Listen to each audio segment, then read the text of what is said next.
End-of-life care is about caring for people who are in the final months of their lives. It's about making sure that they live as well as possible up until the time of their death and that they die with dignity. It's important to recognise the wishes of both patients, carers and their families. We know that many people receive very good care at the end of their lives, but we also know that this is not the case for everyone. Nationally, 45% of patients over the age of 75 say they would like to die in their own homes, but actually only 20% do so.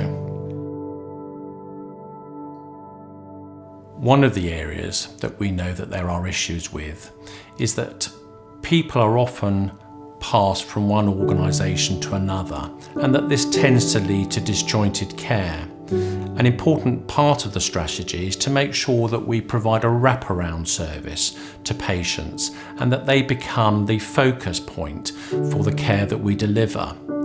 Sometimes professionals don't have access to the information they would like, or that they lack the skills needed to support patients as they would like to. These are obviously very important areas that we need to address.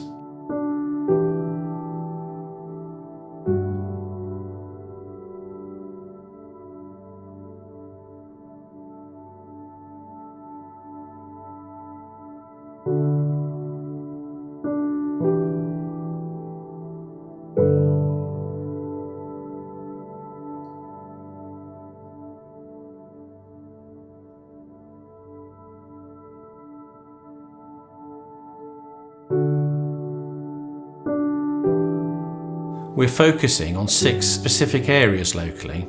Early identification is really important. The reason why is so that we can start honest and open conversations with individuals and their families so that they can start thinking about their care and their wishes. Staff training and education is crucial. Staff need to be able to identify a patient who is at the end of their life and have the skills and experience to deliver the care and support that they need. We also want care to be more coordinated. As a GP, I'm all too often aware that patients' care hasn't been as joined up as it should have been, and this needs to change. Services also need to be accessible. This is really important and involves making sure that patients receive care around the clock, 24 hours a day, 7 days a week. We also want to make better use of technology. Currently, our various systems don't talk to each other, and obviously we need to address this so that information can be shared between our various organisations. Finally, we need to think about people's loved ones and making sure they get the help and support they need to come to terms with their loss. There are many opportunities to improve end-of-life care in our locality.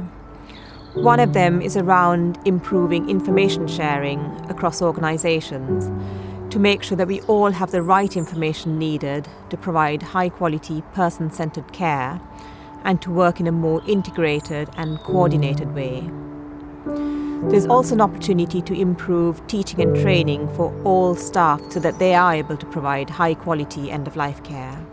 And lastly, I think there's an opportunity for us to nurture compassionate communities so that we can all support people who are dying, and also to recognise the role the community plays in supporting those who have been bereaved.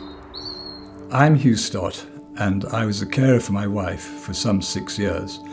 She had been diagnosed with initially Parkinson's and subsequently Parkinson's Lewy body, and those presented the medical condition of Parkinson's and the mental condition of dementia.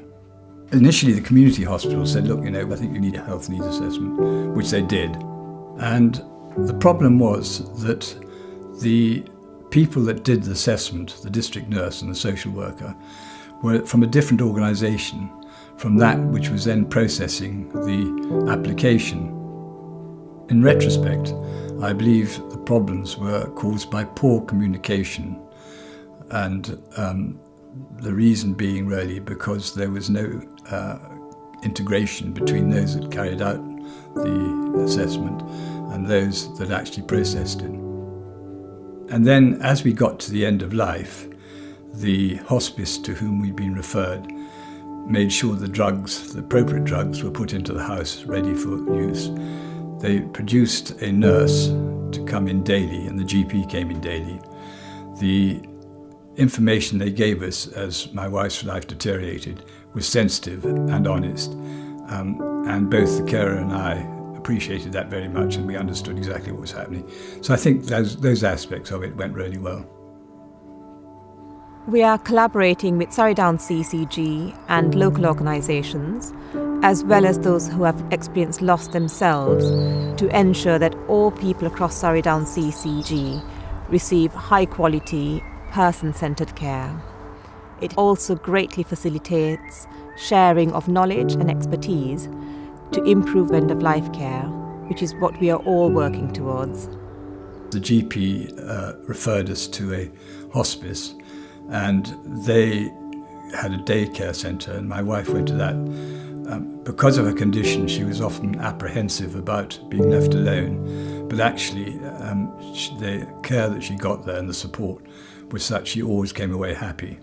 And so the staff were exceptional and really good. We've heard through Hugh's personal experience that care isn't as coordinated as we would sometimes like. This is an area that we will focus on, ensuring that patients, carers and their families are at the centre of everything we do.